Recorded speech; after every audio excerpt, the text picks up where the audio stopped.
Don't worry, no hard feelings were caused. Context. For a previous assignment, I had to research a topic, so I made an 11-page document. I admit it did have a lot of extraneous info though. I didn't want to print it, so I emailed it to my friend to present it on her iPad. When I presented my submission, the professor was confused, so he wanted all of us to redo the assignment, this time only one page, so I had an idea. I simply exported a PDF of my original document with all 11 pages on a single sheet, with the feature in Adobe Acrobat where you can print multiple pages on one sheet, that I called my prank file. Don't worry, I also made a legitimate submission that was shortened to 2 pages. The professor was okay with it.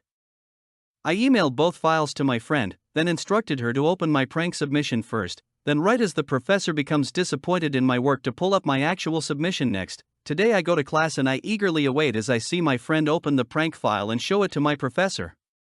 We all laughed and he commented on how tiny the text was. Then she opened my actual submission and I presented that work. He congratulated me on completing the assignment. What a day, TL. Dear professor asked me to redo my assignment and shorten an 11-page document to 1 page, so I printed all 11 pages on one sheet in a PDF and presented it to my professor. Then I presented my actual submission. Edit: the professor did not specify the 1-page requirement and other things he wanted us to research until the retake. There are only 2 other students in the class. One was a piece of paper with both sides printed and the other was a 6-page long PDF file.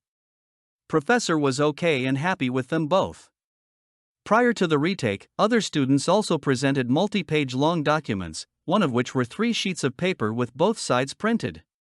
I submitted a 2-page file because I felt it was impossible to shorten the paper down to 1 page without removing the more important info, plus our pages had to include pictures which took up a lot of page space.